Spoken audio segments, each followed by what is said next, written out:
Eh, Tenemos ahora el gusto de presentar al maestro Manuel Molón.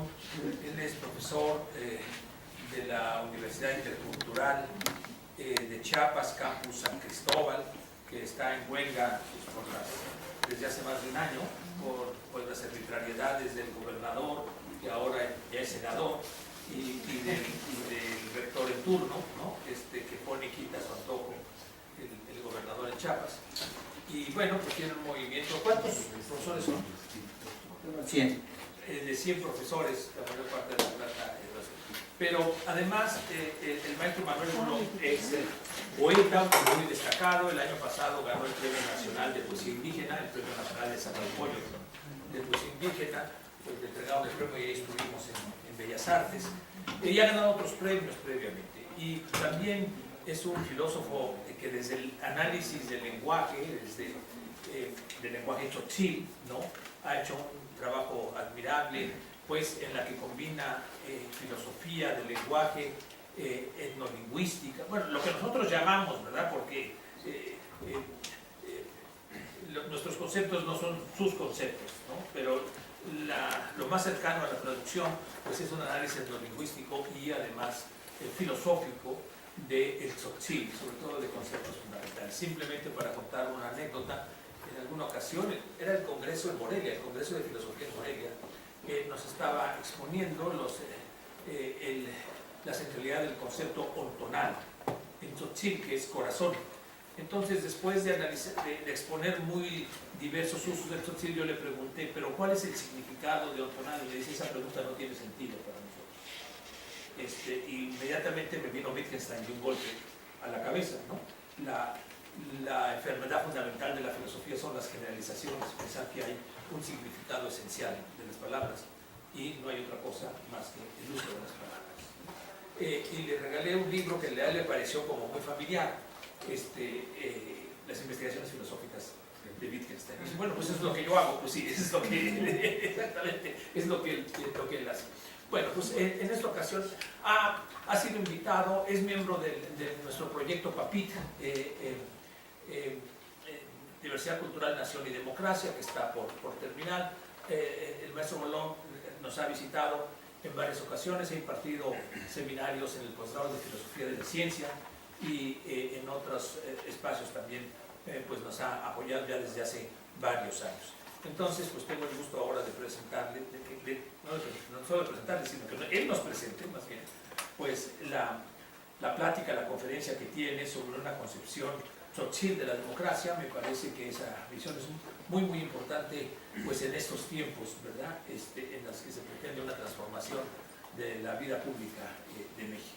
Y bueno, pues muchas gracias, Manuel, muchas gracias por estar con nosotros. Gracias. Yo creo que muchísimas gracias por la invitación. Para mí es una oportunidad de poder estar acá, compartir unas palabras. Me parece que las conferencias que se han vertido el día de hoy, en la mañana, han sido un punto fundamental para reflexionar justamente el sentido de democracia que se está construyendo en nuestro país, ¿no? Y específicamente desde los pueblos originarios también, como se está viendo. Y esto va ligado a la última conferencia que dio la doctora Xochitl, en este sentido, digamos, de la parte de que si los pueblos originarios están siendo, cómo están siendo mirados, básicamente, ¿no? Y considero que esta perspectiva, la última pintura que nos puso, en donde los pueblos originarios son excluidos o incluidos, yo creo que eso sigue siendo un tema fundamental de manera, digamos, en nuestros días, no solo en la cuestión histórica, sino hasta ahora.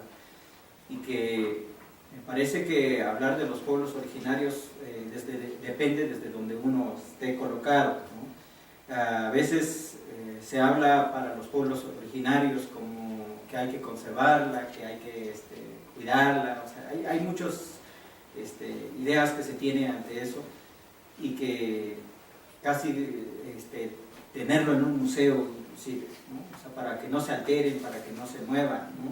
O que no se desaparezcan inclusive ciertas prácticas, ¿no? Yo creo que la decisión final pues se tiene desde los pueblos originarios, la dinámica justamente en ese proceso determina si continúan o no.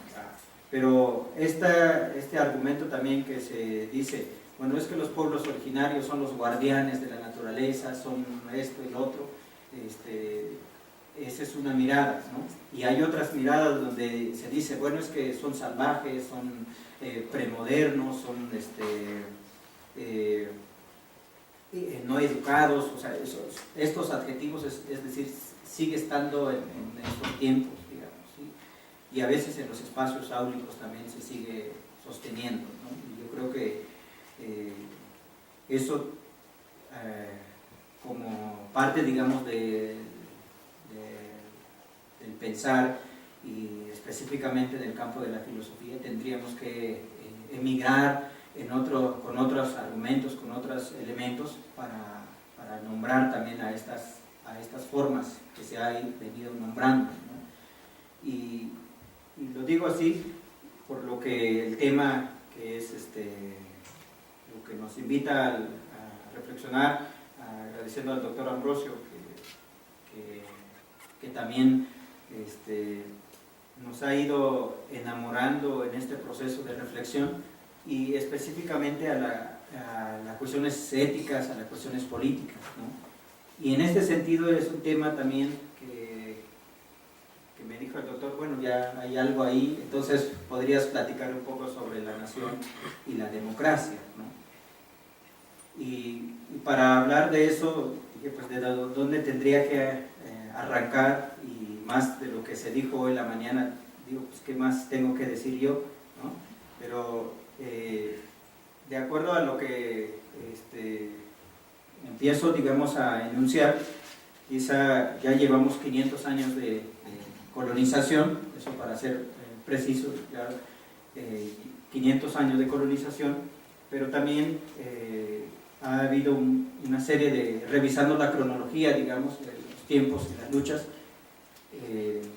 creo que los pueblos originarios no han descansado en esa lucha, ¿no? Casi cada año hay luchas, hay nuevas cosas, nuevos aportes, hay que van saliendo, ¿no?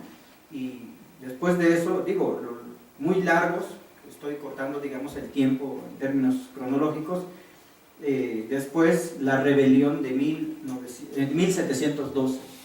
Quizá todos conocen esa parte, si no, la rebelión de 1712 nace en San Juan Cacuc, como vemos ahí la foto, digamos, en San Juan Cacuc, los cacuqueros, que empiezan a involucrar justamente la región de los Celtales y Tzotziles hasta llegar a los Altos de Chiapas, ¿no? Entonces, en donde el bastión, digamos, de la lucha ha sido que tiene que ver con ciertos escenarios sagrados también y elementos espirituales, ¿no? En este caso, una mujer que, digamos, a partir de una revelación de los sueños, y seguimos estando en que los sueños es otra epistemología, es otro paradigma, digamos, del acceso al conocimiento, y que tanto siento que, digamos, por llamarlo así, la parte de los europeos y los pueblos originarios, también fue enunciado por Sor Juana que los sueños es una puerta, un acceso distinto, digamos, de saber, ¿no?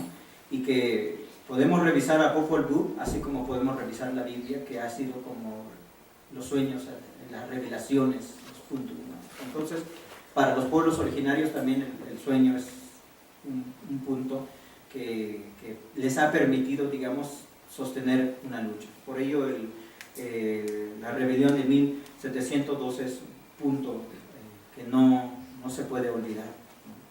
En ese sentido, después, así digo que estamos dando saltos muy, muy grandes. La rebelión en Chamula de 1869. En ese sentido, ahí, como tiene que ver justamente con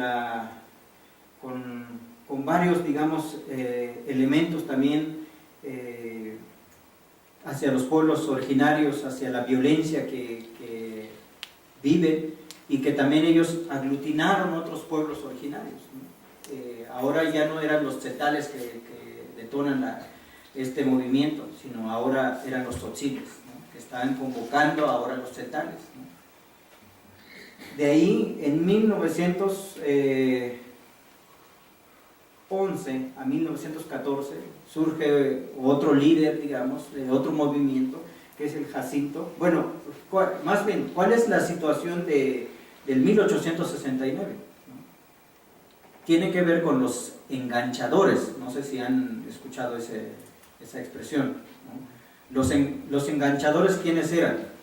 Eran los que sometían a los pueblos originarios y que los emborrachaban, o sea, les daban posh, trago, alcohol, para que se emborracharan y que los pudieran agarrarlos y llevarlos a las fincas, ¿no? A que trabajaran, ¿no?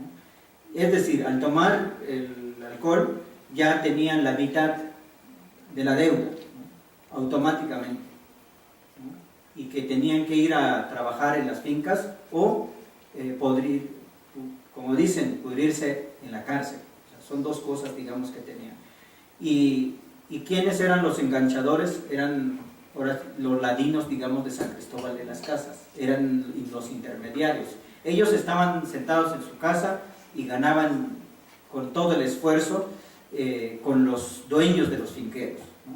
Por eso surge la lucha, digamos, de 1869 en adelante, ¿no? Y que, insisto, que esto varios también no indígenas estuvieron involucrados, participaron, y parece ser que ha sido, digamos, el motor de las luchas. No es exclusivamente que nace de los pueblos originarios, sino es el encuentro con la otra cultura que permite potenciar una acción o permite, digamos, aplacar una situación. Y eso es, yo supongo que eso es lo que también en 94, ¿no? Que vamos a llegar ahí. Después, en 1911 a 1914, ¿no? Jacinto Pérez Pajarito, también eso surge en Chamula, ¿no? Por eso,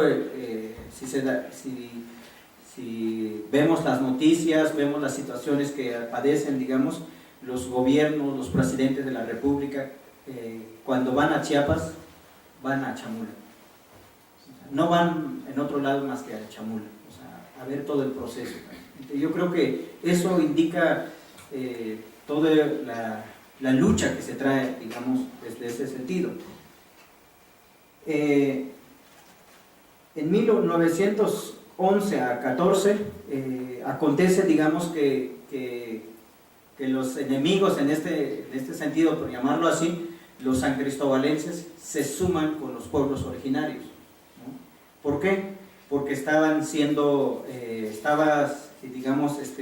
despojados del poder, del centro del poder en San Cristóbal de las Casas, porque tenía que trasladarse el centro del poder a Tuxtla Gutiérrez, ¿no? Entonces, por esa razón, o sea, recordemos que en esos años, mucho atrás, el centro de poder era San Cristóbal de las Casas, ahí estaba la capital, ¿no? Pero después el cambio del espacio, digamos, del poder, San Cristóbal se alía con varios grupos de pueblos originarios para luchar y retornar el poder, pero ya nunca se logró, ¿no? Fueron asesinados, fueron fusilados, y específicamente a varios de los pueblos originarios, ¿no? Entonces, yo creo que, insisto, que la lucha siempre ha estado en la historia, ¿no? El detalle es que como nuevas generaciones de repente ya no sabemos, desconocemos o no tenemos el texto, digamos, se nos olvida, ¿no? En ese sentido. Posteriormente, estamos dando otro salto. En 1974, el primer Congreso Indígena llamado, digamos, Buscando Nuestras Raíces, y que se celebra en Chiapas, donde tzotziles, tzeltales, choles y tojolabales se reúnen justamente para ver entonces dónde habría que celebrar este primer congreso en Chiapas, si en la selva o en el corazón de San Cristóbal de las Casas. Y la gran mayoría opta por celebrar en San Cristóbal de las Casas. Dicen, si tenemos que enfrentar, si tenemos que evidenciar, si tenemos que estar, pues es aquí, ¿no? Con los que muchos años nos han discriminado, muchos años nos han despreciado, ¿no? Entonces deciden celebrar justamente en San Cristóbal de las Casas. Y a raíz de eso, insisto que solicitan 4 demandas muy puntuales: que las nuevas generaciones, que los hijos de los pueblos originarios tuvieran acceso a las universidades. O sea, era la demanda: educación, salud, comercio, ¿no? Uno de los puntos, digamos, el comercio. ¿Por qué el comercio? En San Cristóbal, mucho tiempo, digamos históricamente también, los pueblos originarios no tenían derecho de vender sus productos en la ciudad, y que surge un grupo, digamos, que se llama los atajadores, ¿no? ¿Qué hacían estos personajes de los atajadores? Era llegar a San Cristóbal de las Casas, los pueblos originarios, llevaban sus productos y les arrebataban, ¿no? O sea, les quitaban, los atajaban, como dicen, ¿no? Pues los quitaban sus productos y les daban el precio que ellos querían, ¿no? Y mucho tiempo fue esa dinámica de trabajo. Por eso en 1974 se coloca este punto: ya basta, ¿no? Que tuviéramos acceso a los mercados, al escenario, digamos, de la venta de nuestros productos, ¿no? Un tanto al comercio justo, ¿no? Pero bueno, con esos términos de aquellos años, ¿no? Y que esto es interesante, que pudiéramos hacer un análisis también, que el control ahora en San Cristóbal de las Casas, el control que se tiene en los mercados, son de los tzotziles, ¿sí? O sea, ese es el control de los mercados en San Cristóbal, cualquiera de los mercados, tanto hay 3 mercados ahí, el antiguo mercado, digamos, de Castillo Tierno, el mercado del norte y el mercado del sur, o sea, esos 3 escenarios, el control total los tiene Chamula, ¿sí? O sea, y cualquier día que ustedes tengan la oportunidad pueden ir a San Cristóbal y ir a los mercados, y van a ver que la gran mayoría que venden ahí son de pueblos originarios y de Chamula. Entonces ese es digamos, ahora es un problema que también ahí se está generando en estos tiempos, pero bueno, ahí es otro asunto que habría que empezar a analizar, ¿no?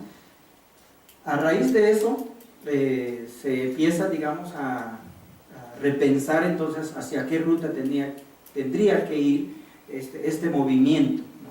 Por ello, en 1984 hasta 94, digamos, se forma el zapatismo, ¿no? Desde el fondo, digamos, de algunos territorios, desde ciertos lugares, se empieza a trabajar este proceso, digamos, de la lucha, y que, insisto, aquí entre no indígenas e indígenas se forma de nueva cuenta, ¿no? O sea, y esa es la historia que tienen los pueblos originarios, ¿no? Por estar en contacto en esto, aparece alguien que también hay una digamos, relación de las ideas, o hay un acercamiento de lo que se está planteando, y por ello llegan a embonarse en 2 pensamientos de distintas culturas hacia un fin que es la lucha, ¿no?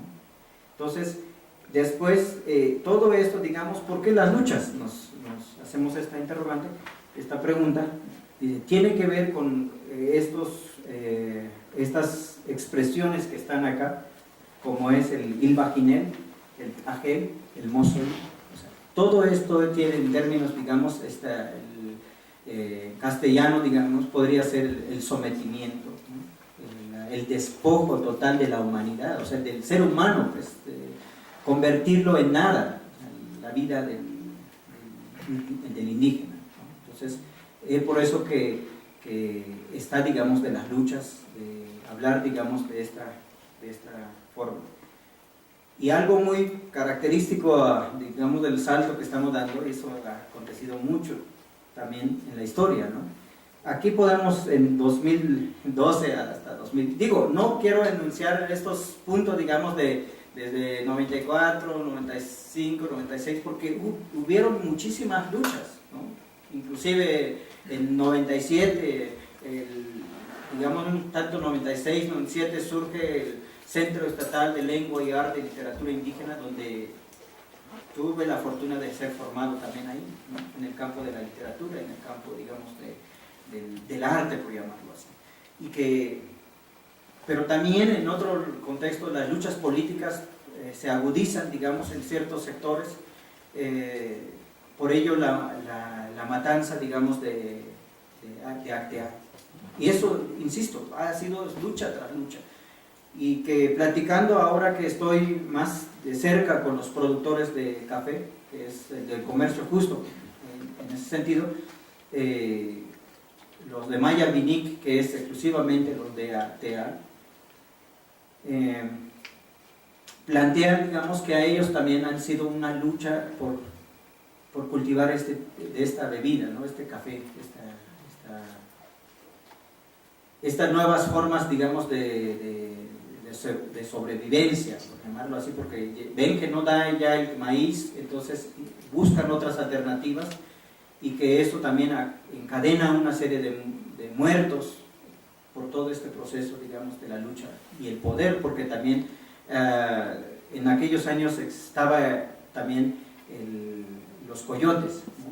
O sea, así se les domina, se les dice a los que van, o los intermediarios, ¿no? O sea, los intermediarios se les dice allá los coyotes, ¿no? Porque van y le dice, ¿sabe qué? A ti te compro, a ti no, y así va, ¿no? Y salvo que me dejes este precio y vemos, te compro unos cuantos y el resto pues, tíralo, ¿no? O sea, había todo proceso, por eso digo que hubo un derramamiento también de sangre por parte de este proceso, digamos, de trabajo sobre el café, ¿no?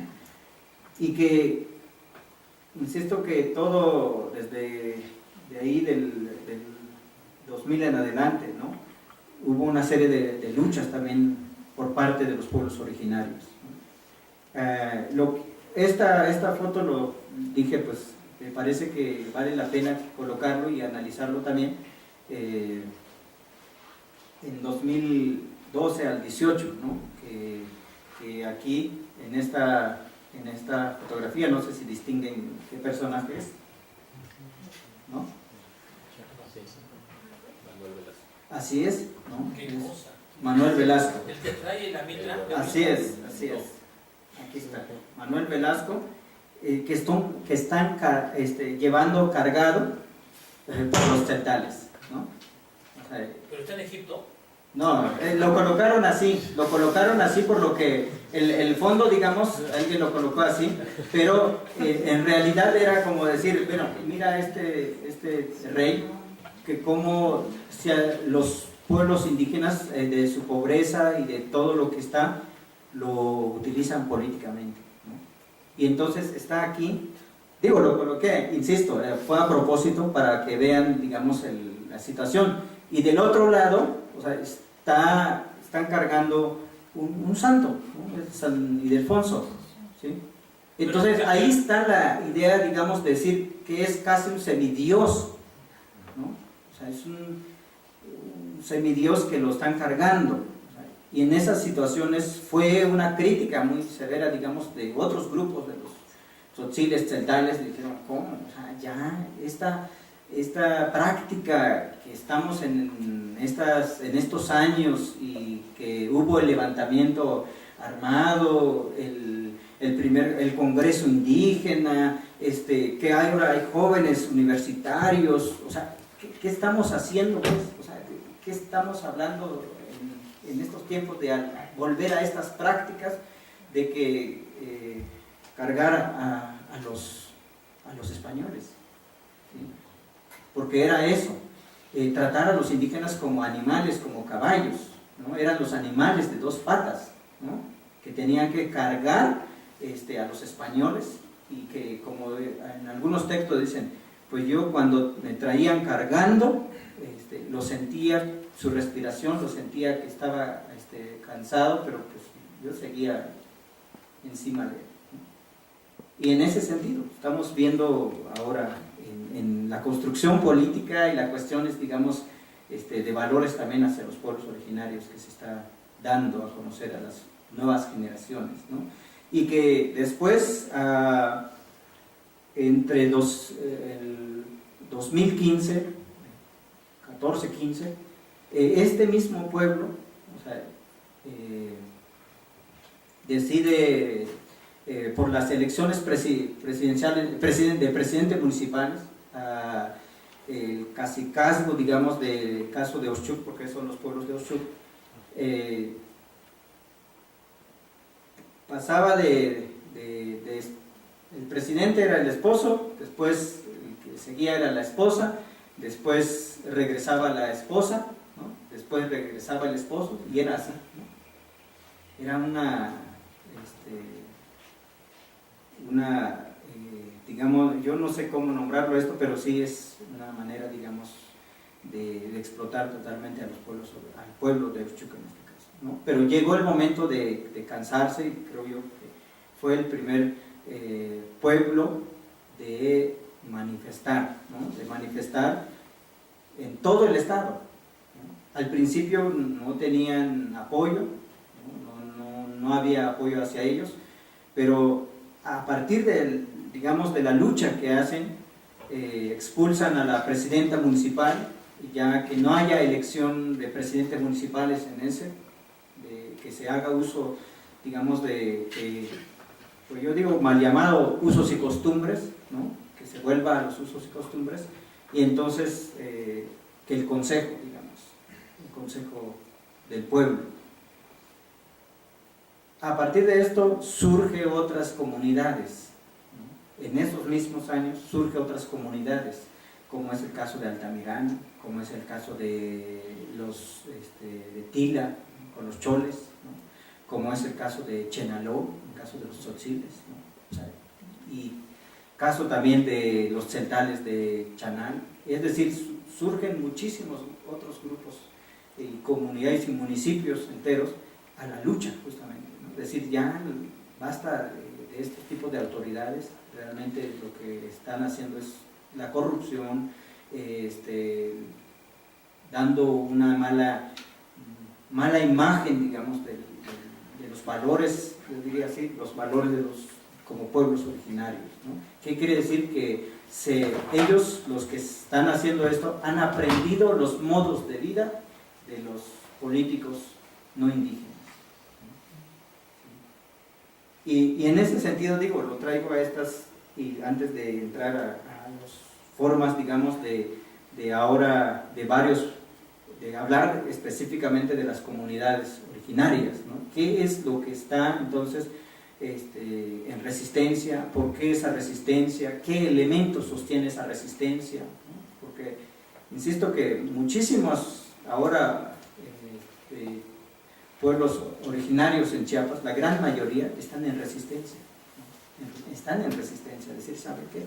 Ya las cuestiones políticas ya no queremos, ya no confiamos en la palabra, ahora sí que ya la palabra ya no tiene sentido en muchas comunidades por todo lo que han hecho los políticos, ¿no? Y además los partidos políticos que han estado, digamos, fragmentando en las comunidades, ¿no? Y lo pongo así como elemento de resistencia. Efectivamente aquí,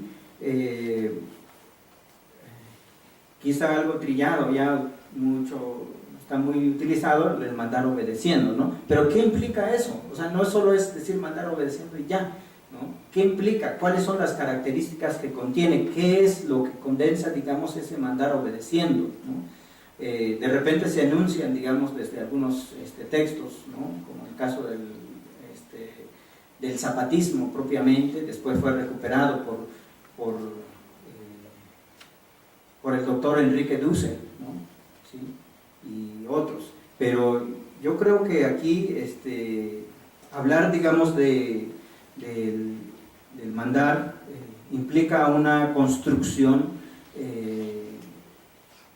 yo diría, ontológica, ¿no?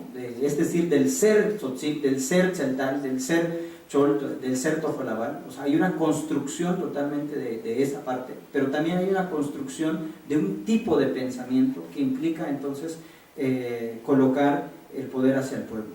O sea, no está en una persona, por ello ya la política, los políticos, digamos, ya no hay confianza en ellos. O sea, decirle que nos representa está así como que duda, pues, ¿no? O sea, no hay nada. Por lo tanto, para estos, bueno, me voy a parar, para esta situación aglutinan, insisto, varios elementos que tienen que ver justamente con los pasaros, ¿no? ¿Qué quiere decir esto? Son los cargadores anteriores, ¿no? Es decir, las autoridades anteriores que también acompañan para el nuevo, nuevas autoridades, y que esto acompaña también como es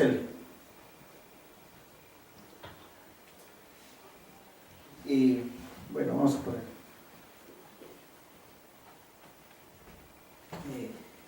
como es el túnel Amtel, ¿no?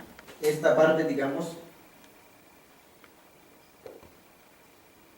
esto solo, digamos, hablar del túnel es hablar, digamos, el que sirve, que da servicio, pero el que tiene una función, o sea, es como este vaso me sirve, ¿no? O sea, algo así, pero no como un objeto, como un ser pensante que nos está siendo útil para la comunidad. Por eso está, digamos, el túnel, ¿no? Y el que trabaja, ¿no? O sea, el que sirve para trabajar. Si no trabaja, entonces no tiene sentido de ese mandar obedeciendo. O sea, no, eso está vacío, es un concepto que está hueco. Podemos estar enunciando, podemos estar diciendo, esto es el mandar obedeciendo, pero es un concepto hueco, sino que esto, digamos,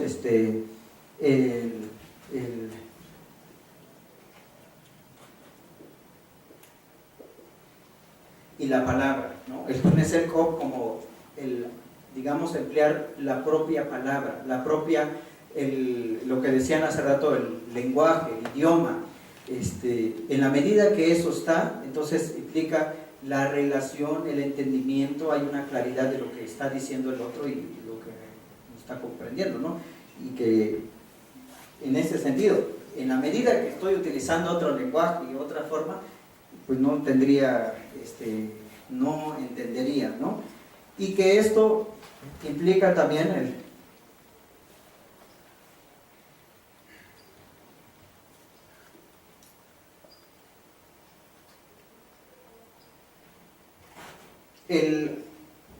el hacedor de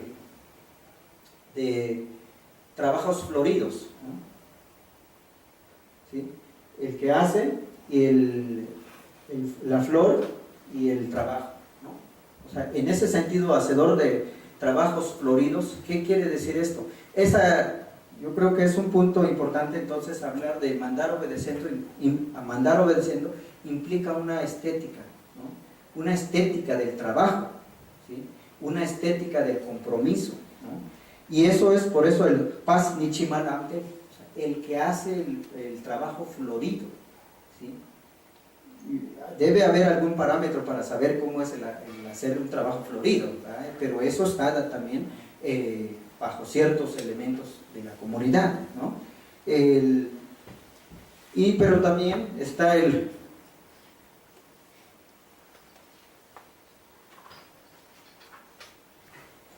Kuchantel, ¿no? El que carga el trabajo, ¿no? Por eso hablar de esto, de mandar obedeciendo, no es nada más así como que, bueno, ya se entendió el mandar obedeciendo, sino todos estos serie de elementos que contienen y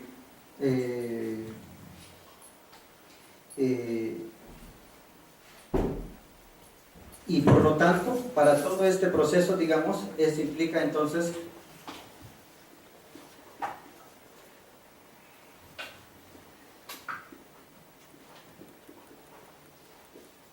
hablar un modo de vida, ¿no? Un modo de vida de la persona que hace todo este proceso, para saber entonces qué implica el mandar y el obedecer. Digamos, él saca el nitil stalef, es decir, está entre sostenido, está tejido, está hundido, digamos, con su existencia, con su práctica, con su lenguaje. O sea, eso no puede estar solamente el lenguaje, o solamente la práctica, o solamente una acción, sino más bien aglutina muchísimos otros elementos para hablar entonces de una democracia, de ese mandar obedeciendo, ¿no? Sin eso, insisto, no hay mucho que discutir sobre sobre la democracia. Y algo muy importante, para estos también se les denomina, digamos,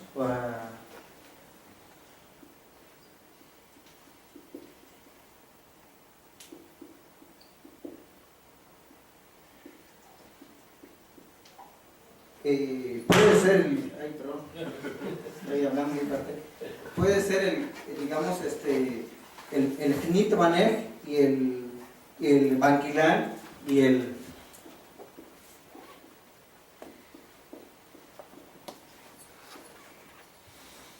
Baner, ¿no? Digo, lo estoy tratando de, digamos, de traducir al castellano, decir como el Baner, el que nos vigila, el que nos mira, ¿no? El que está pendiente de uno, y el Nitbaner, el que nos guía, el que nos jala, el que no hay que quedarse atrás, sino vamos todos, ¿no? Y el Banquilán es como el hermano mayor, ¿sí? Y eso es todo lo que, digamos, para saber sobre el mandar y obedecer, o sea, ¿no? Implica entonces, ¿sí se escucha, no? Sí. Bueno, y en ese sentido, digamos, también para mandar entonces, no solamente decir, bueno, ya, porque me dan el poder y por lo tanto yo les digo qué tienen que hacer, no, sino algo muy importante, que es la escucha, ¿no? Para eso está el AIL, lo que decíamos, ¿no? El AIL, ¿qué quiere decir el AIL? Es decir, hay dos elementos, que puede ser la escucha, pero también puede ser el sentir. Aprender a sentir, ¿sí? Pero también aprender a escuchar.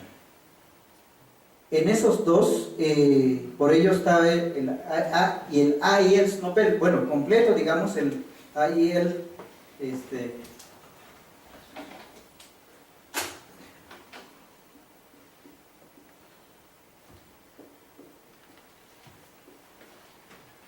y el AIL Snopel y el AIL Pasel, ¿no? Por lo tanto, cuando uno trabaja, agarra el asadón, uno siente entonces que tiene que ver con el hacer, ¿sí? Y por lo tanto, esto es lo que va y acompaña, digamos, un elemento como es el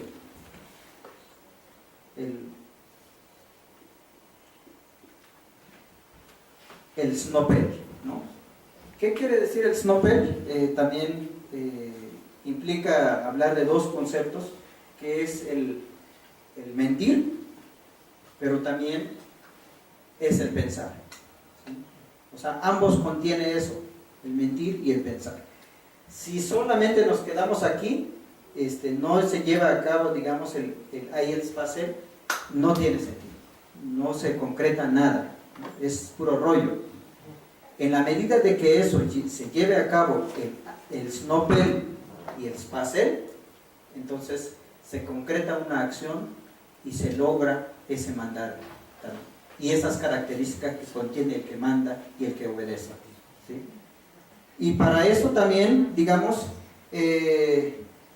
y para llegar a estos, digamos, estos elementos, implica entonces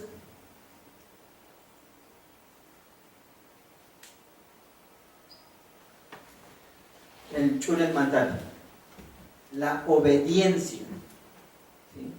La obediencia de la mayoría, ¿no? O sea, ¿a quién tendría que yo obedecer? No es a una persona, no es a un político, no, la obediencia de la mayoría de acuerdo a lo que ellos necesitan, digamos, construir, hacer, y todo el proceso.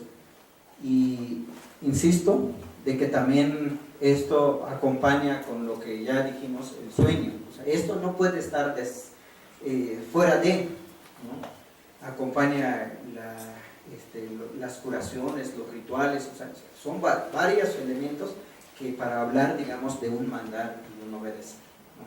Por ello, cuando de repente algunos de los escritos del doctor Dussel, no digo que no sirvan, pero sí lo que decían hace rato, por no tener un acceso a las lenguas, a la compañera, se me olvida su nombre, Lucía. Anoche estábamos platicando con Lucía para lograr realmente entender la filosofía completa, digamos, de los pueblos originarios. Tendríamos que hablar mínimamente las 12 lenguas, las 11 lenguas. Y hasta ahora no ha llegado nadie que hable esas 12 lenguas. ¿Cuáles?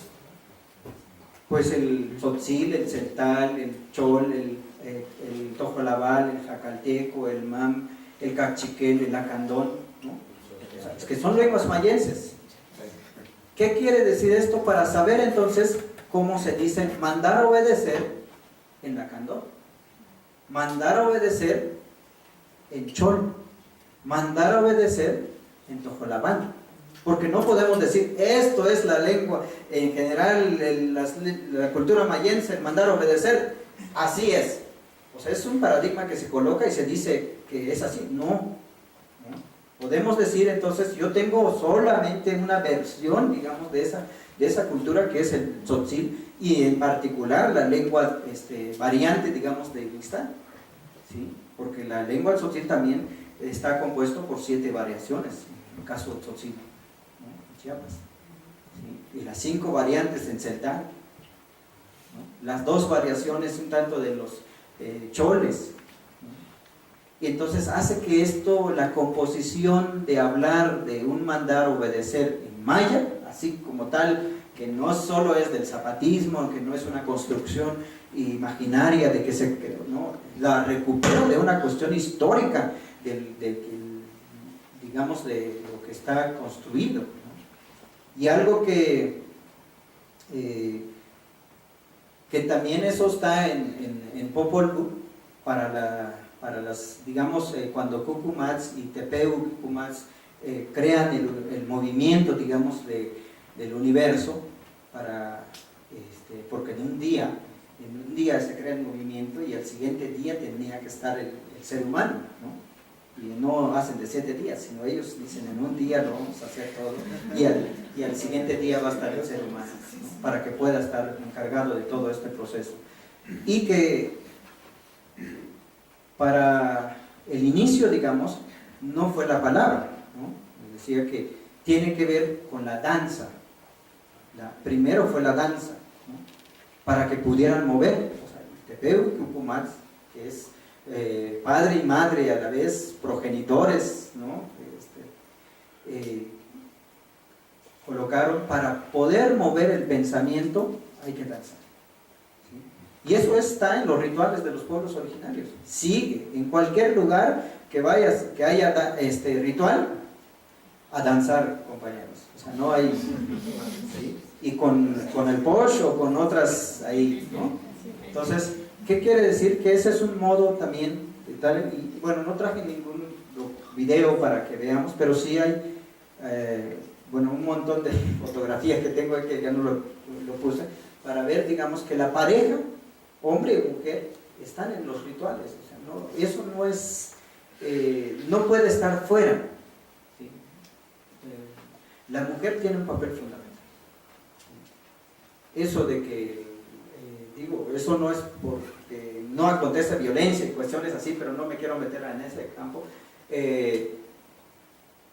del cuestiones, digamos, de algunos feministas muy duros ahí, decir, bueno, es que Chiapas, en caso de pueblos indígenas, son machistas todos. O sea, yo creo que tendríamos que hacer una lectura de distinta manera, ¿no? O sea, en la medida que el hombre, para hacer un ritual, no puede ir solo, o no puede hacer, punto. ¿Sí? O sea, no puede ir solo, decir, vine, y es que ella no puede, no, entonces le agradecemos mucho, pero vamos a llamar a alguien más. ¿Sí? Y es decir, la pareja tiene que estar para que el complemento pueda tener el equilibrio, digamos, ¿no? Y que, digo, aquí, a grandes rasgos, lo que estamos exponiendo, esto del mandar, obedecer, ¿no? Y lo que decíamos, aquí ya está, digamos, el elemento del Chunel Mantal. Este Chunel Mantal, yo creo que implica, digamos, el respeto profundo. Alguien decía el gran respeto, ¿no? El gran respeto como el Ichel Damuk, que es la voz del pueblo, o sea, la voz de la gente, pues la voz de los integrantes, de hombres y mujeres en una comunidad, hay que escucharlo. Si no, está lo que llaman la multa, el chabajel, justamente lo que decíamos hace rato, ¿no? El chabajel, que es una manera, digamos, de, no sé, de poder disculparse, poder enmendar esa falla, esa falta, ¿no? Entonces, y hay algunas cosas mucho más, digamos, de cuestiones prácticas. Diría que en algunos rituales hay que, tanto hombre y mujer tienen que cuidarse, ¿no? Y que ellos, en Tzotzil se dice el chabiel bai, ¿no? O sea, cuidarse así, de no comer ciertas cosas, de no tener relaciones sexuales, por ejemplo, ¿no? O sea, son cuestiones muy estrictos en ese sentido, para que las cosas salgan, y no para quedarse bien, sino para sacarlo bien de acuerdo a lo que ha establecido el pueblo o la comunidad. Entonces es ahí, ahora ya no es solo cuidarme de que hago esto, sino más de cuidar hacia el bien de la colectividad, ¿no? Y que en ese sentido, aquí hay una expresión, digamos, que está aquí, Hatik Usichal Diktotiket, ¿no? La palabra última lo tienen los señores, ¿no? Hatik Usichal Diktotiket, lo que dicen los señores. En ese sentido, yo creo que es hablar, digamos, de una resistencia, es hablar también de este concepto de mandar, o de esta expresión, digamos, de mandar y obedecer, ¿no? Y también está el Memushu, dice, Memushi tune algún Kushalanti pasa. Si yo no sirvo, o sea, si no estoy haciendo bien las cosas, dime. Por eso está la gente, pues, ¿no? Dime cómo hay que hacer, ¿no? Y eso es, ahora que mi papá, que es el comisariado, veo todas estas prácticas, ¿no? Cómo ellos van por una pequeña situación de que se movieron el límite, digamos, el mojón de un terreno a otro, un 10 centímetros ahí, es un problema. Y las autoridades tienen que ir y para saber y eso tienen que revisar, quién movió, si el que es dueño lo movió, o alguien lo movió, o solo quiere culpar a alguien porque él lo movió hacia su terreno y por eso quiere meterlo en problema, ¿no? Entonces, toda esa situación lo tienen que ellos analizar, reflexionar, y para mí es un punto muy interesante ver todo este proceso. Por eso las autoridades también dicen, cuando yo no sé, díganme cómo hay que hacer. O sea, si nosotros no sabemos, díganme ustedes cómo hay que hacer, ¿no? No es que si se hace así, sino más bien es hacia los integrantes de una comunidad, ¿no? Y para esto, digamos, implica entonces lograr mantener, digamos, la voluntad de la vida. Lo que está en juego en este proceso, digamos, de mandar es la existencia, la vida misma, ¿no? La vida, porque es lo que están, yo diría, cuidando en el sentido de que no dañemos a nuestro cuerpo, ¿no? Porque el cuerpo es algo muy importante, por lo tanto, ese es lo que contiene la vida humana, ¿no? Y como lo dice aquí, ¿no? La fuerza de la vida consensuada de una comunidad o de un pueblo. No puede ser otra cosa más que la existencia de ese contexto, ¿no? Y eso es lo que da, digamos, un modo de vida, un modo de práctica que está, digamos, construyendo y generando también desde los pueblos indígenas. Alguien decía ya en la misma comunidad, la vida no es y el pensamiento, aparte de crear, también criamos. O sea, es como que fuera una planta, fuera un animal, o sea, todo eso es el pensamiento, ¿no? Y eso me parece que, insisto que la traducción hacia el castellano siempre adquiere otros significados, a diferencia que estuviéramos todos aquí como tzotziles y explicarles en tzotzil que esto está, digo, hacia afuera es interesante, para la propia comunidad cuando les digo, mira, esto es interesante, pues sí, pero es lo que vivimos, pues. Cuando yo les pregunto, ¿cómo es que damos esto? Pero, ¿qué no eres de aquí, pues? O sea, es decir, no es, para ellos no implica tanto pensamiento para esto, porque si uno es parte, pues uno tiene que saber, ¿no? ¿Y para qué haces entonces la pregunta? Si eres parte, ¿sí? O sea, si no eres parte, sí, pregunta, porque entonces es porque eres alguien fuera, que no conoces, que no sabe, que no está educado, ahora sí, bajo esos elementos, esos tipos de pensamientos, ¿no? Entonces sí puedes hacer esa pregunta y claro, a veces no te hagas digamos, no te cuestionan la comunidad, sino más bien te dicen, pues es por esto, por lo otro, ¿no? Pero en la medida de que uno es parte, y yo cuando soy parte de la comunidad hago esta pregunta, cuando esto, digo, pues eres parte de aquí, entonces ¿por qué me preguntas? Lo has visto, lo has vivido, y por lo tanto no cabe esa pregunta que lo estás haciendo, más bien tienes que aprender a ver mucho más con detenimiento esas prácticas, ¿no? Y eso, por eso el él como una forma de cuidar, pero también una forma de mirar. El Kelel implica eso, mirar y cuidar a la vez, ¿no? Cuando dice alguien que Elo me amaba batel, es estar, digamos, vigilándose a sí mismo, ¿no?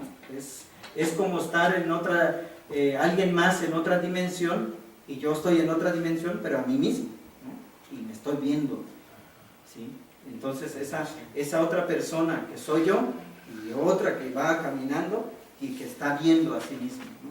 Entonces es el baile. Pero también cuando digamos, ya sean plantas o animales, también se mira, ¿no? Hay que mirar, pero eso ya habla de cuidar, ¿sí? Entonces adquiere otros matices, digamos, en la misma expresión, abre campos, digamos, de otras maneras de construir esa realidad, ¿no? Y por ello hablar, digamos, de una resistencia desde 500 años hasta la fecha, como dicen, cronológicamente desde el año 300 a 900, la caída, digamos, del imperio maya, por llamarlo así. Después, desde esa fecha, la lucha ha seguido hasta ahora, ¿no? Es decir, no se ha detenido ningún día el movimiento de los pueblos originarios. Creo yo que eso es lo que ha mantenido como una como la resistencia más importante de su práctica cultural, un tipo de la práctica cultural, un tipo de pensamiento, un tipo, digamos, también de ser humano que se está soñando para esa comunidad, ¿sí? Y algo muy importante que lo que estamos viendo, digamos, donde se guarda con mayor fuerza la cultura, es en las mujeres, ¿no? Porque no salen mucho, ¿no? A diferencia de los varones que emigran, se van, están fuera, ¿no?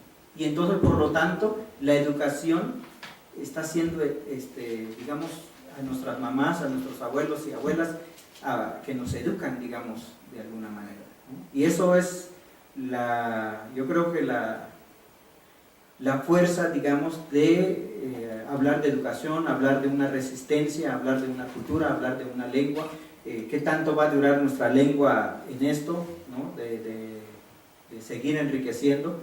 Eso depende también de las mujeres, porque son ellas las que nos enseñan de alguna manera sobre nuestra resistencia, sobre nuestro modo de vivir como tzotziles, ¿no? Y hasta aquí lo dejo. Me gustaría más preguntas también para dialogar y no solo así recibir receptores. Que se modera Xochitl. Gracias. Pues le voy a pedir a Xochitl porque yo después no veo quién levanta la mano.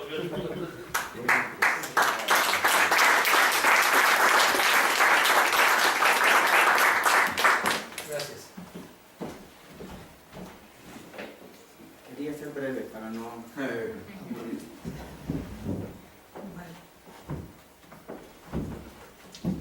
Ahora sí, preguntas. Yo quisiera ver, bueno, si puedes ahondar un poco más en esta parte que dijiste de escuchar, pero pusiste, la dividiste entre escuchar y sentir. Ajá. Pero no sé hasta dónde esté la división, ¿no? Si lo pudiera yo separar, No. el escuchar y el sentir, por eso, como lo separaste, me descontrolé. ¿Sí? Sí, exacto.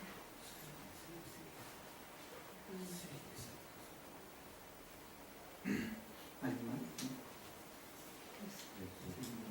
Bueno, yo tenía esa duda también. Quisiera preguntarle, cuando usted dice el escuchar es también como sentir, yo pienso en un médico, pienso en un curandero, ¿sí? Que tiene que escuchar, en este caso, al paciente, a alguien que está afligido. Y creo que hay un concepto que conocemos en castellano bien, que es algo así como la empatía. O sea, uno escucha, pero pues no solo A veces con el otro, ¿no? como que oyes ahí algo, ¿no? Sino que estás sintiendo, estás estableciendo una relación de empatía, es un escuchar al otro pues en este caso que puse el curandero, pues por qué está mal, cómo se siente. No sé si usted le hace sentir esto. Misericordia, un corazón unido. Eso significa misericordia. Sí. Buenas tardes, Bolón. Hola. Saúl. Mucho gusto. Dos preguntas. Una, cuando había una frase que decía, algo así la traducción, sobre que los señores tienen la última palabra. ¿A qué señores se refiere? ¿O quiénes son estos señores que tienen la última palabra? Y por otro lado, en la cuestión de los rituales, cuando hablabas del hombre y la mujer para que el complemento pueda tener equilibrio, en las comunidades se dan rituales donde solamente haya puros hombres o puras mujeres, y cómo se ve la relación entre hombres con hombres y mujeres con mujeres, es decir, entre homosexuales, por ejemplo. Es decir, ¿allí también habría un equilibrio o no? ¿O qué piensan? Sí. Ok. Hola, Manuel. Hola, ¿cómo estás? Yo te quería preguntar, Un poquito más fuerte, gracias. sí, a mí me llamó mucho la atención como de cuando estabas hablando de, por un lado, de cómo quien ostenta un cargo puede claramente decir que no sabe y entonces pedir a la a la comunidad como que diga. Pero al mismo tiempo, como esta cuestión de la ignorancia, también te podía hacer como, o sea, si tú te revelabas ignorante, también como no eras parte, es decir, como de cuando tú preguntabas a la comunidad de, oye, ¿qué pasa con esto? Es como que no sabes, o sea, como que no, o sea, si no sabes es porque no eres parte de aquí. Entonces, o sea, quería preguntar como qué función juega la ignorancia en todo esto que me estás platicando. ¿Me vas a preguntar?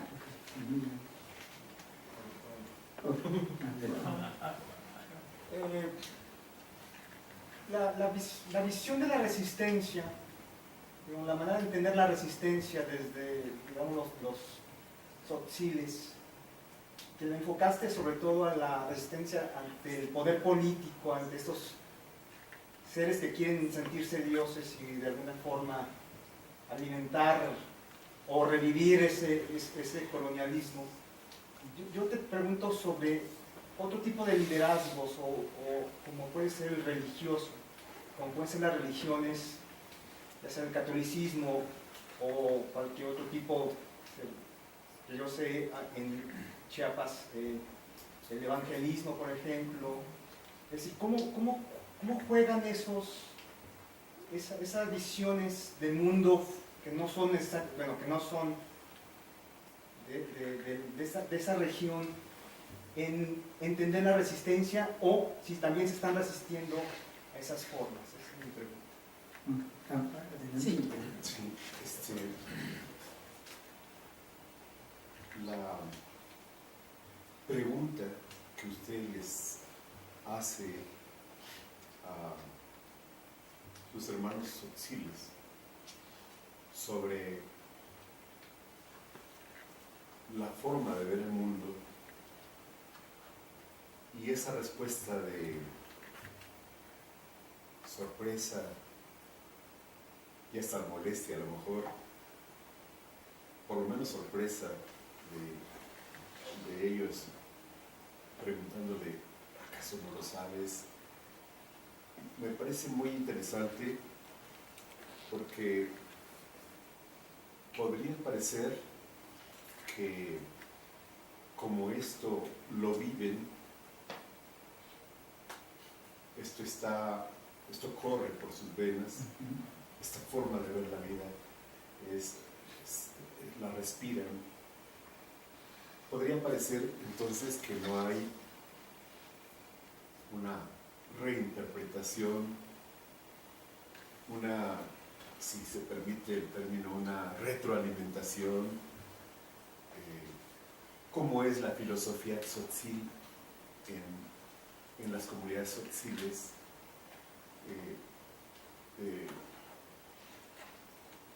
Podríamos aventurar de manera muy ligera que llegamos a grandes verdades, a verdades universales a través de la ciencia, la filosofía y la poesía. La poesía tzotzil, la poesía, la literatura tzotzil, la filosofía tzotzil explica esto, alcanza a explicar esto. Me parece que quizás usted haciendo poesía nos puede ayudar. Gracias. Sí, por favor. Adelante. Yo creo que ya la última semana. Hay dos. Mario, Okay, sí. ya. Por favor. Sí. A mí me queda muchísimo el que haya comentado que tendría uno que aprender todos los lenguajes tzotziles o todos los lenguajes de los mayas para poder entenderlos. Siento que hay una gran necesidad por ambas culturas, ¿no? Los hablahispanos y los mayas, de alguna manera por entendernos. Y si ustedes manejan el nosotros ¿en dónde estamos con respecto a los mayas? O sea, me parece que jamás seremos incluidos, ¿no? Pero, y entonces, si nosotros jamás seremos incluidos, tampoco podrán ser incluidos. María. Sí, quizá en esa misma dirección, porque el título es una visión social de la nación y la democracia, y como que la cuestión de la nación no la trabajaste demasiado. Hay algunas visiones que han hecho filósofos de nuestra universidad, bueno, pienso en el de Lloro, que ha hablado del Estado plural, o de Bonfil Batalla, del México profundo, justamente buscando incluir a todos los pueblos. ¿Cuál es la visión Tzotzil de esta idea del Estado plural, su relación con la mexicanidad? Yo recuerdo en la época más álgida del movimiento zapatista, por ejemplo, cuando uno iba a las comunidades, encontraba uno siempre la bandera de México. Y una de las cosas que más emocionaron cuando, por ejemplo, los diálogos de San Andrés, era que justamente la comandancia zapatista lo que hacía era poner la bandera de México ellos. ¿Cuál es esa relación? ¿Tú cómo la ves? Bueno, ahora sí.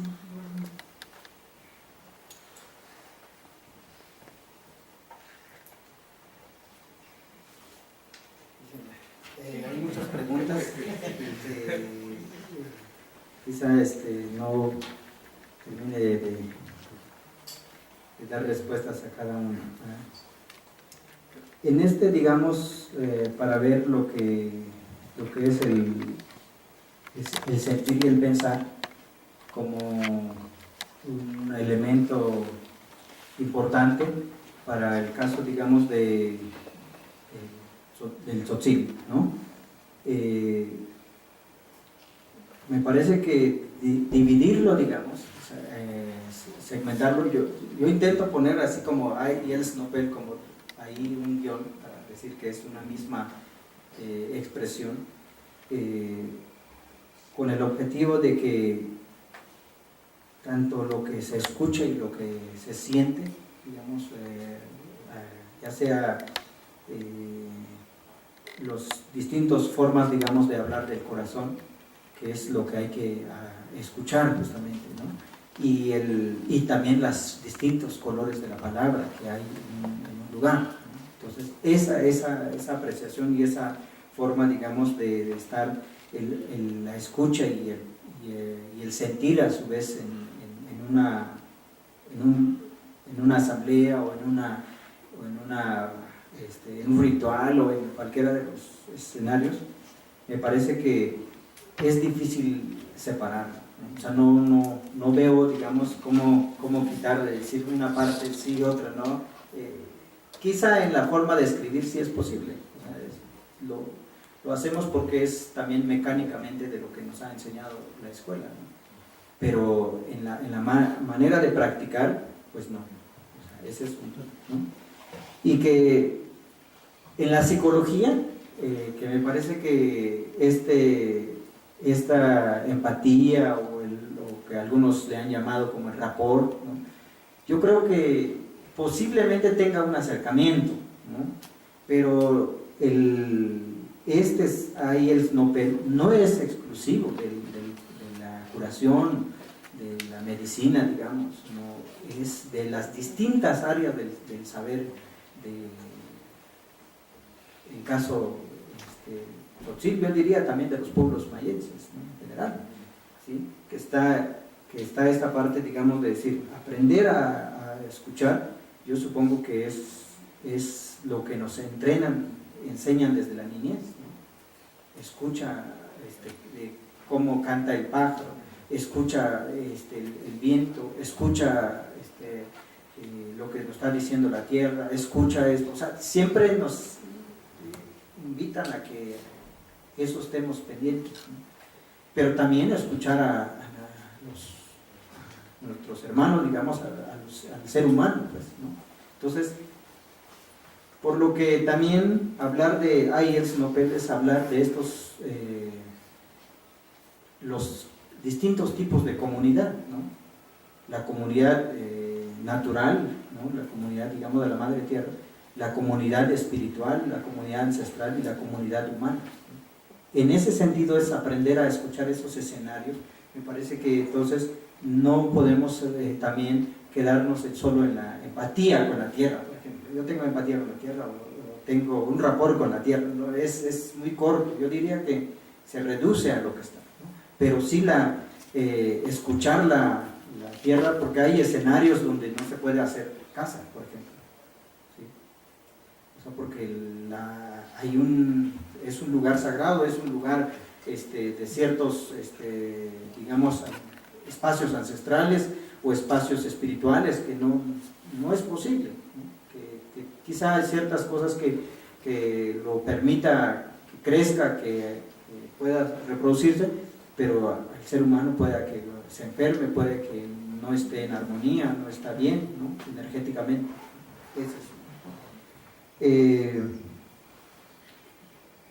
Esta forma de, cuando digo la última palabra tienen los señores, pues son los componentes, digamos, que son la comunidad, los integrantes de una comunidad, son las que deciden al final, ¿no? Sí o no, y las autoridades tienen que obedecer de acuerdo a esa decisión final, ¿no? En las asambleas duran aproximadamente todo un día entero, de cada mes es lo que realizan, desde las 8 de la mañana hasta las 12, digamos, de medianoche, ¿no? O sea, esa hora, y nadie puede regresar a su casa hasta que estén resuelto la gran mayoría de las cosas, ¿no? Entonces, en ese sentido, yo creo que esa última palabra que digo, señores, son las autoridades y son los integrantes de la comunidad, pero también en caso de la comunidad donde soy, hay algunos que tienen mayor participación y otros menor participación, ¿no? Hay algunos que, por ejemplo, los que son ejidatarios tienen mayor participación, ¿sí? Los avecindados, digamos, tienen menos participación, ¿sí?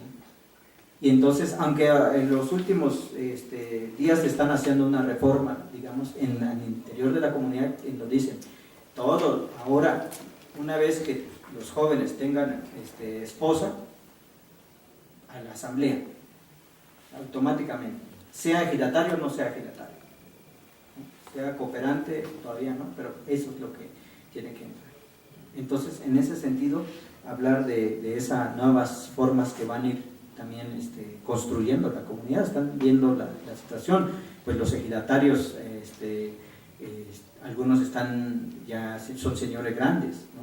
Entonces implica que no toda la vida van a sostener el poder, sino que van a dejar a sus hijos o hijas, ¿no?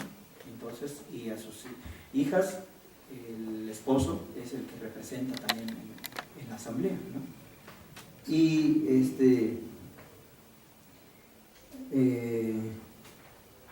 en esta situación donde hay rituales que solo hombres, o sea, no exclusivamente de las diversas géneros que hay, digamos, o que solo hombres o mujeres, hay algunas comunidades, que en caso de Cancún, que también hablar de la homosexualidad, ¿no? La evidencia más grande de los hombres, digamos, emigran a San Cristóbal, ¿no? Donde pueden hacer lo que ellos, no hay reglas, pues, ¿sí? A diferencia de una comunidad sí hay ciertas reglas, ¿no? Y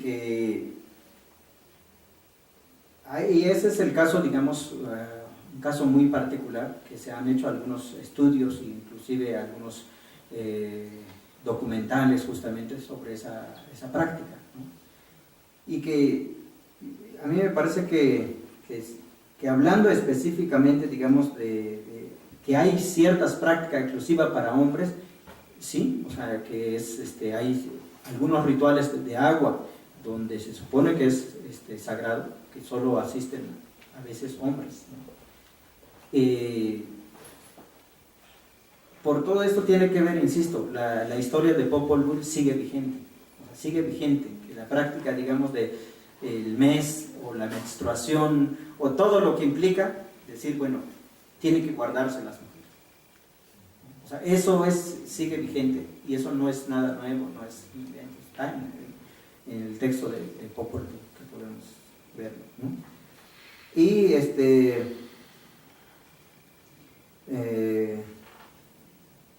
en este sentido, digamos, de cuando si es ignorancia o es un deseo de la curiosidad, ¿no? En cambio mío, yo sé que hay ciertas prácticas que así se va a hacer, pero mi idea es cuestionarla a alguien, o sea, a las personas de mi comunidad, con el objetivo de entrar en otra dinámica de diálogo, entrar en otra dinámica de formas, digamos, de discutir por qué acontece esto, por qué hacemos esto, ¿no? Y al hacer estas preguntas permite entonces que ellos mismos se den cuenta de ciertas prácticas. Cuando estaba haciendo la tesis de la maestría, justamente, un concepto sobre el melel, ¿no?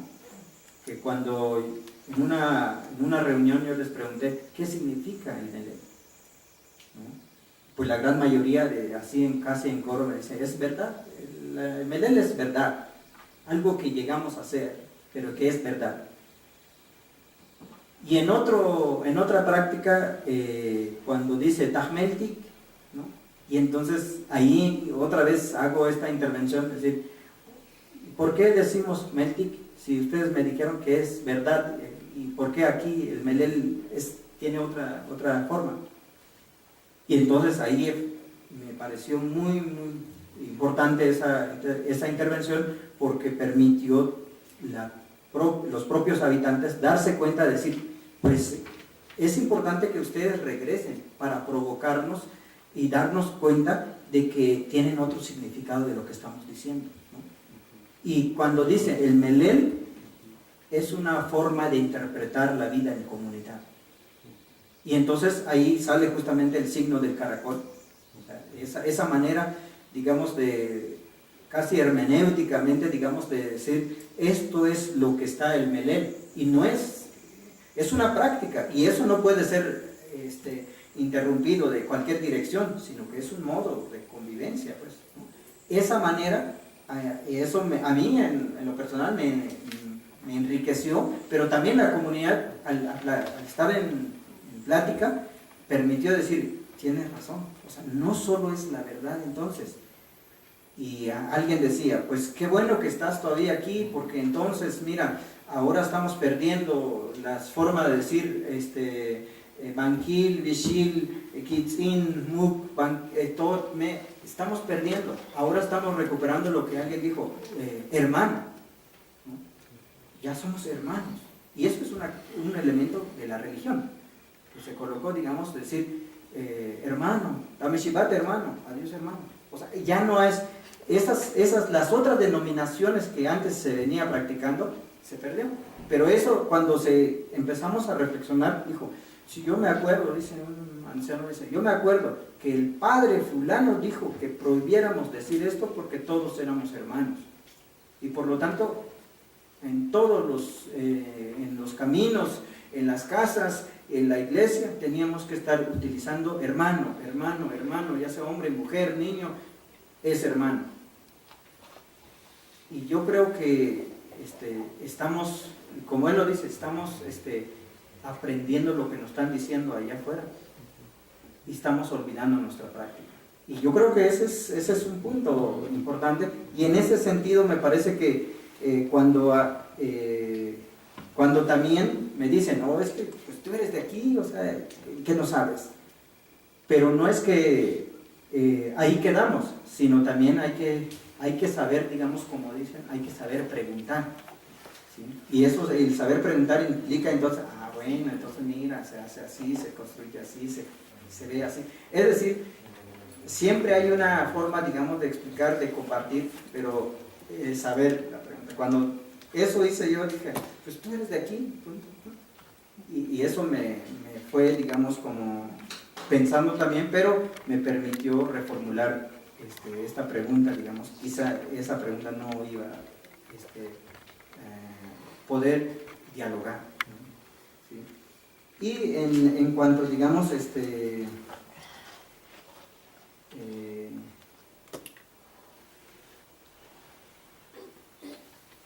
y digamos, esta poética que dice, si lo recupera estos elementos, algunas cosas sí, ¿no? Algunas.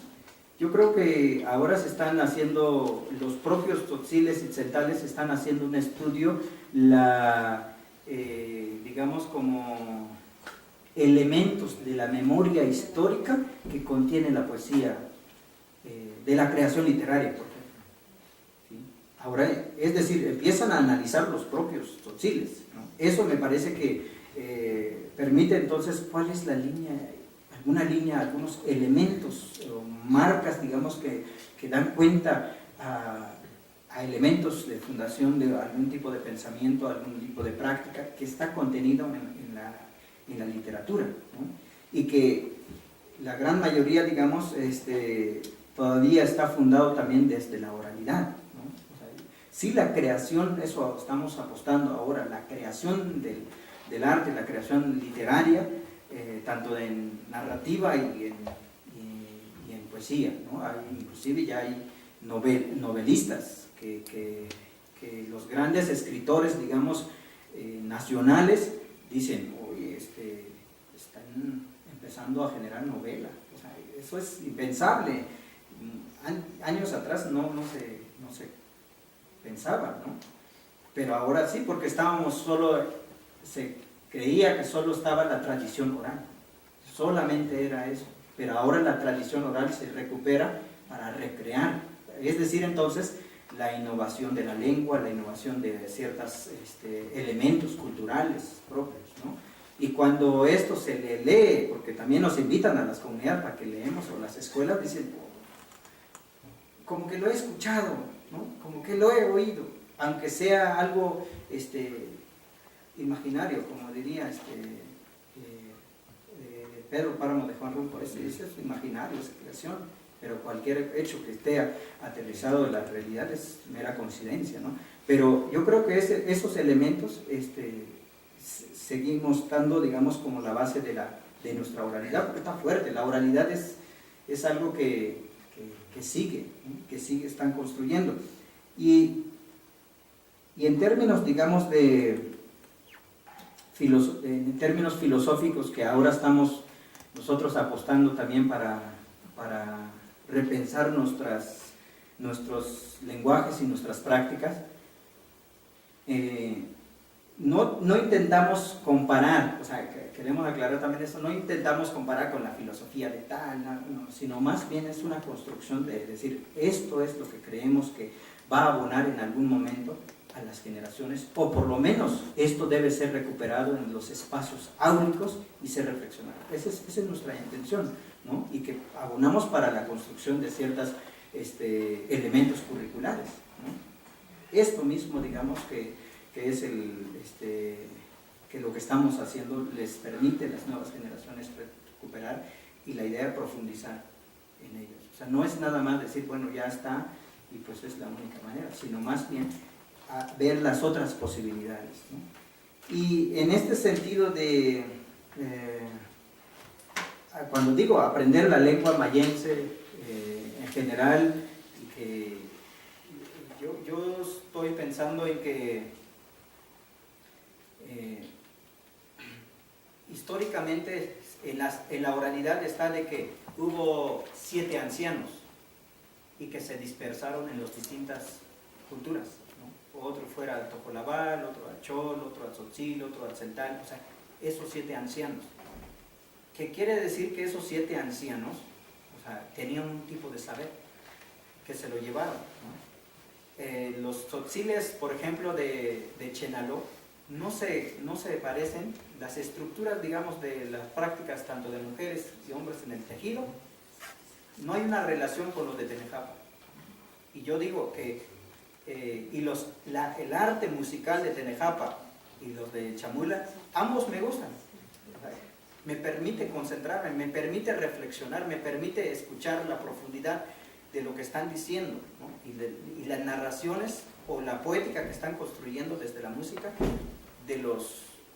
y que no han ido a ninguna escuela, o sea, ellos han construido desde la práctica cotidiana de la vida, ¿no? Entonces, eso implica entonces que posiblemente estos 7 ancianos se dispersaron y está disperso un tipo de conocimiento que es el pueblo maya en general.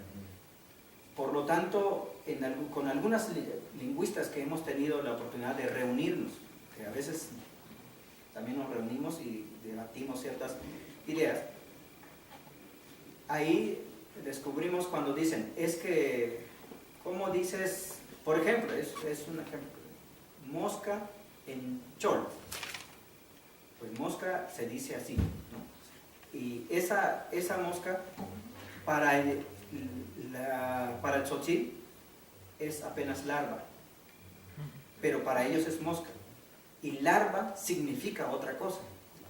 Y entonces y ellos dicen, si hacemos toda una construcción, dice, todas estas formas, decir, quizá larva, dicen ustedes así, y nosotros ya es mosca. ¿Qué quiere decir? Que posiblemente, y es cierto, la lengua anterior es el chol, ¿no? Pero está en la lengua mucho más anterior, que es el mam, que es la lengua abuelo, pues, ¿sí? Y en la nueva generación, que ahora no hay otra lengua más joven, es el tzotzil, ¿sí? O sea, los tzotziles somos la lengua más joven, digamos que no sé cuántos años, pero es la lengua que ahora está, ¿no? Que posiblemente en algún momento se transforme esto y salga otro brazo y que no se llame tzotzil y se llame otro tipo de lengua, es posible, ¿no? Entonces, en ese sentido, la idea es ir atrás, o sea, de tzotzil a tzeltal. Muchas de las, por ejemplo, expresiones, decimos yash te, un tipo de árbol, ceiba, por ejemplo, yash te. ¿Y por qué las discusiones que hemos sostenido? ¿Por qué no decimos yosh? ¿Por qué yash? Si decimos en tzotzil, yosh, pero ¿por qué decimos yash? Estamos recurriendo a la lengua anterior, que es tzeltal, y está en tzotzil. ¿Sí? ¿Qué quiere decir esto? De que entonces es saber cómo se dice en tzeltal, cómo se dice en chol, y hasta llegar a la lengua abuelo, que es el mam, ¿no? Sobre, por ejemplo, el snopel, ¿no? ¿Qué implica para el snopel? Por ello es importante saber, entonces, esto es, en tzeltal es no jibal. Ahí está. ¿Qué quiere decir esto? Nosotros ya perdimos una parte, que es el jibal, ¿sí? Ya perdimos esto. Snop está en la raíz, pero nosotros solo nos quedamos con esto, snopel, el snop. Hemos perdido, o sea, históricamente, no es de un día a otro, pero quiere decir de los cientos de años que ha ido perdiendo ciertas expresiones o raíces inclusive de la lengua, ¿no? Y inclusive en el propio tzotzil, para decir agua, solamente para ver, ¿no? O, vo, ¿sí? Es para decir agua. Y en tzeltal, ja. Para nosotros, ja es el es. Es. ¿No? Ja, melel, es verdad. O sea, por ejemplo. Pero entonces, ahí es como se dice en Tojolabán, por ejemplo. ¿Y cómo se dice en Chol? ¿Cómo se dice en Man?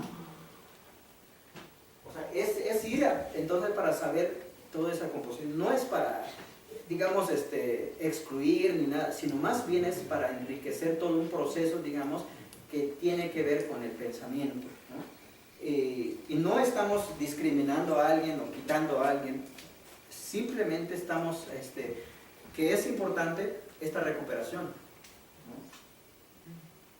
Si estamos esperanzados de que los de la ciudad vayan y lo sistematicen nuestro conocimiento, bueno, pues nos sentaremos y esperaremos a que ellos lo hagan, ¿no? O la academia.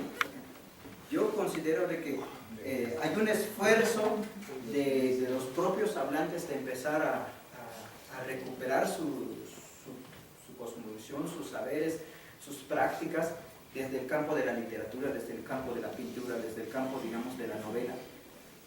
Eso hace que entonces empieza a ser compartido con el mundo. Si estuviéramos discriminando a un lado, no tendría sentido que yo estuviera aquí. Yo les hubiera dicho, solamente doy plática en tzotzil, punto. ¿Sí? O solamente escribo en tzotzil, porque es la política que nosotros en 1997, yo estaba más niño, recién, digamos, empezaba como terminar la prepa para ingresar a la universidad, que me invitan para discutir todo esto. Nosotros no teníamos la escritura del alfabeto. ¿Sí? La única el alfabeto que estaba es el Instituto Lingüístico de Verano, la ILB. ¿Sí? Que también eso es parte de los problemas que se ha generado por las religiones, las diversas religiones. El Chiapas es parte del Instituto Lingüístico, ¿no? Y entonces, en ese sentido, después, en 2000, se crea, digamos, el alfabeto tzotzil. ¿Sí? Se creen. En 2013, que me toca coordinar, ya trabajar, digamos, la normalización de la lengua. La normalización de la escritura, no la lengua oral, ¿sí? Sino la normalización de la escritura. ¿Qué quiere decir? Que tanto escritores, investigadores, tenemos que empezar a escribir de cierta manera. Es como la Real Academia, pues, que hay que escribir y que quitan letras, ponen otras letras, y así, ¿no? Esa es la realidad. Y que eso, salvo los celtales de Bachajón, mantienen una grafía más que es la H. ¿Sí? Y salvo la religión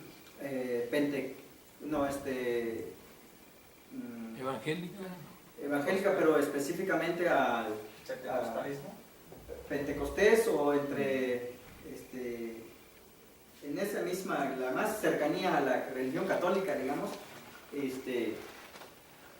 siguen conservando la escritura, ciertas grafías de la ILB, porque ellos son los que primero fueron instruidos por el ILB. Los testigos de Jehová, los mormones, el séptimo día, todo, las múltiples religiones en Chiapas, ya dijeron, la normalización nos parece que es un punto fundamental para empezar a escribir también y traducir revistas y la Biblia y todo lo que implica, ¿no? Entonces, eso ya no está en discusión, decir, esa parte. Yo creo que eso ya se ha superado y vienen otras problemáticas que nos parece que implican de otra orden del pensar y de la práctica, ¿no? Entonces, no es que queramos excluir a los que están en la ciudad, no, sino más bien considero de que es importante estas formas de sistematizar. La antropología, lo digo así, la antropología lo ha interpretado desde otra perspectiva. Por lo tanto, al surgir otras formas, digamos, de jóvenes de pensar de distinta manera, que son pueblos originarios, encuentran entonces estas malas interpretaciones, por llamarlo de alguna manera, ¿no? Esto le debo también a mis maestros, ¿no? Que me empujaron a repensar mi propia cultura. Insisto, que si no, pues no estuviera aquí con ustedes, ¿no? Ni tampoco escribiría poesía, ¿no?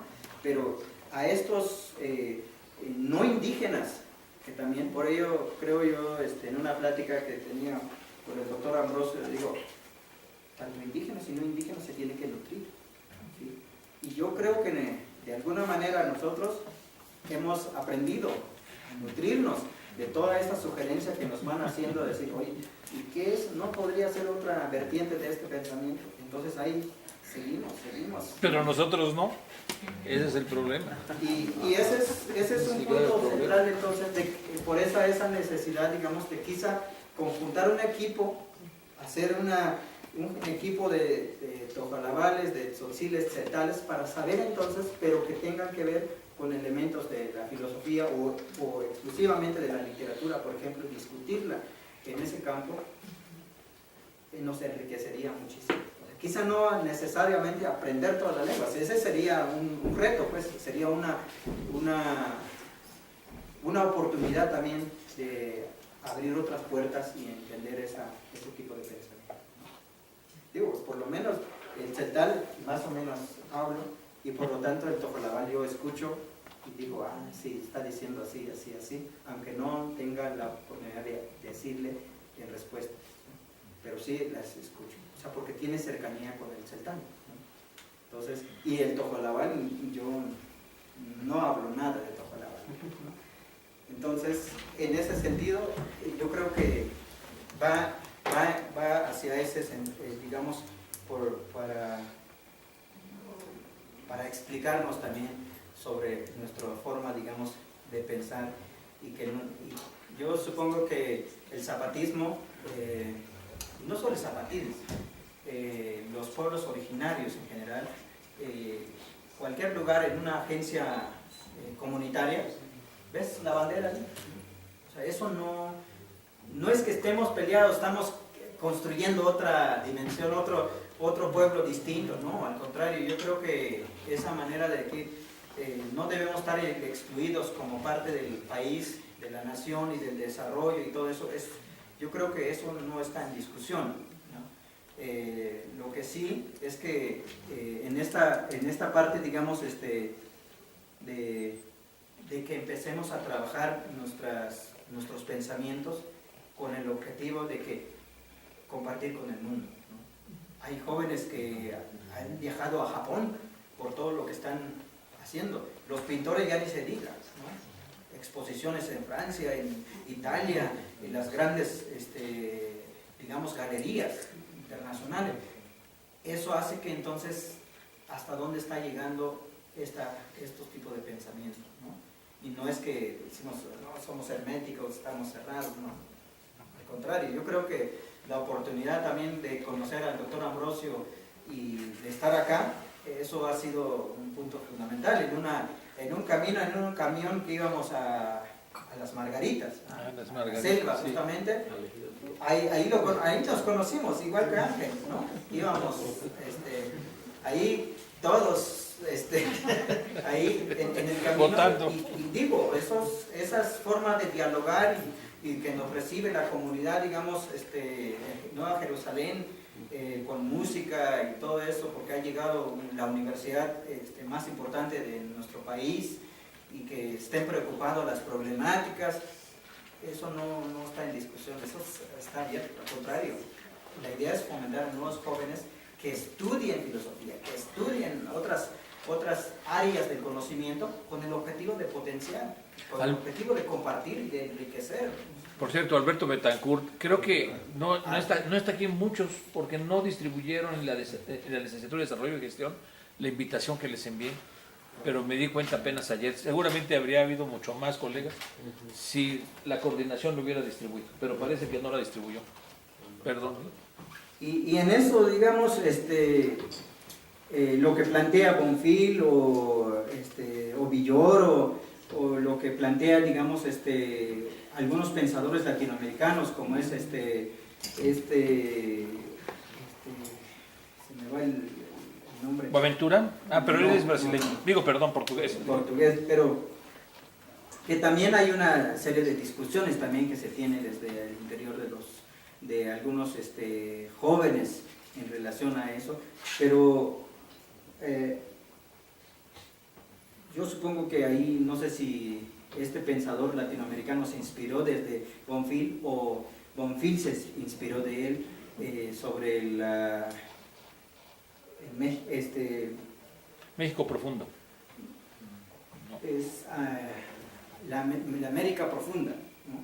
La América profunda, de un pensador, un filósofo alemán, que vivió con los aymaras, con los quechuas, mucho tiempo, o sea, no me acuerdo este pensador.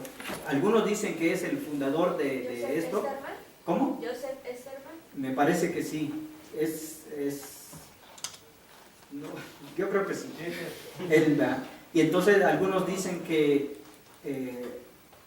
Bonfil tuvo que leer esta América profunda para hacer un México profundo, dice, ¿no? Eso es lo que muchos dicen, ¿no? O sea, yo la verdad, digo, ahí estos autores lo he leído así como que a grandes rasgos, no lo he profundizado, jamás me he detenido a algún pensador de esto, porque no hacemos, digamos, estos estudios sobre un pensamiento de un ser, digamos, sino hacemos una investigación desde un sentido comunitario, donde el conocimiento, lo que decíamos en la mañana, que sigue siendo la autoría a nivel comunitario, ¿no?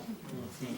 Y que a veces nos sentimos también ladrones de conocimiento, porque al sistematizarla lo colocamos nuestro nombre, pues, ¿no? ¿Sí? Pero pues la realidad es que yo reconozco claramente de que no he creado ninguna categoría. O sea, si se dan cuenta, no hay ninguna creación mía.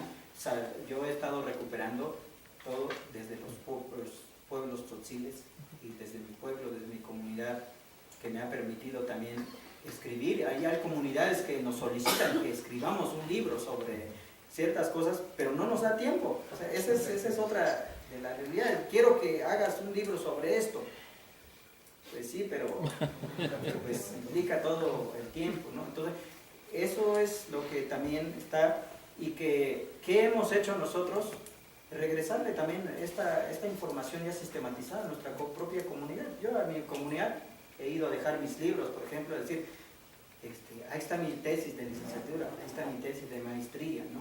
Ahí está el libro, el canto de la chicharra y otros textos, digamos, y ha hecho un antropólogo también ahí que es nativo de la comunidad, ha regresado también eso y ha dado plática desde el Tzotzil mismo, ¿no? Entonces, yo creo que eso es lo que nos permite nutrirnos con, ahora estoy aquí con ustedes, por ejemplo, ¿no? Eso, si algo de esto, lo que estamos explicando, le es útil, la idea es que en su comunidad de ustedes puedan abonar algo más, ¿no? Y a su vez, que escucharlos a ustedes me abonan y abonamos a otros. Yo creo que esa es la finalidad de compartir y hacer comunidad también, y no decir, pues, es mío y nadie puede estar, sino más bien acercarnos y compartir, y nos posibilita crecer y hacer justamente una democracia, lo que diría, digamos, un común epistemológico, ¿no? Que permite entonces esta unión de lo que nos ha ido fragmentando también las cuestiones políticas, las cuestiones económicas, ¿no? Y creemos que estas divisiones de clase sigue estando, y eso no está ahí afuera, está aquí, ¿no?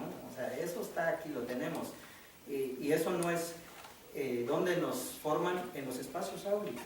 O sea, es donde tenemos que empezar, creo yo, con nuestros jóvenes, con nuestros alumnos, con nuestros amigos, de empezar a dialogar, ¿no? Hay algunos medio duros, pero esa es la intención, al menos lo mío, esa es la intención de esta invitación que amablemente me hizo el doctor Ambrosio, ¿no? Y también la doctora Xochitl, que muchas veces nos ha invitado para platicar con los jóvenes de la prepa, ¿no? Que la verdad es una oportunidad enorme de cuando ves a jóvenes acercarse, una multitud.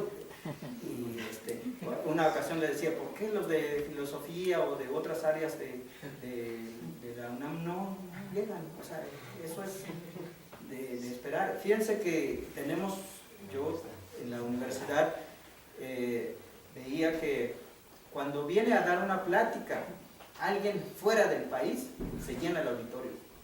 Pero cuando viene a dar una plática el señor de la comunidad, la autoridad o el curandero, quien tenga algún ritualito,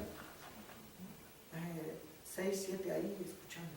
O sea, y eso es algo, una práctica que estamos tan Lo mismo sucede aquí. Tan colonizados de que creemos que lo que nos trae allá es el mayor conocimiento que pueda dar, y lo que está a nuestro alrededor, lo que está al lado de nuestra casa, creemos que eso no es lo que decían alguien aquí en las pláticas y en los conferencistas de hoy, no valoramos lo nuestro, o sea, estamos subestimando de que este es un saber y este es una epistemología, este es una ciencia y este es brujería o chamanismo, lo que pueda uno decir, ¿no? ¿Sí? Entonces yo creo que en la medida de que esto es porque nuestra cabeza sigue estando, digo así, con estos decoloniales colonizados, ¿no? Porque lo que dice el libro es la verdad y dependemos de eso, lo que dice el libro, y lo que dice la otra persona creemos que eso no sabe, ¿no? Y gracias, ¿no? Adelante. No sé si respondí todo. Estamos pasadísimos de tiempo. Pero a ver, comenta rápido. No es pregunta, ¿verdad? Es comentario. Adelante. Un comentario y una pregunta muy rápida. ¿Sí? Aunque ya no se El comentario conteste. es felicitarte por haber citado a nuestros dioses que crearon, ¿sí? Acá, sobre todo con el Popol Vuh, ¿no? Porque siempre sabemos. Es que es de todo, Campeche. sabemos todo de lo que son los dioses griegos. De los nuestros nunca sabemos nada. Y la otra, una pregunta muy rápida. ¿Regresaste tú? ¿Regresó el antropólogo, sí, a la comunidad? ¿Por compromiso con la comunidad o porque la comunidad les dijo que fuera? Creo que la atracción hacia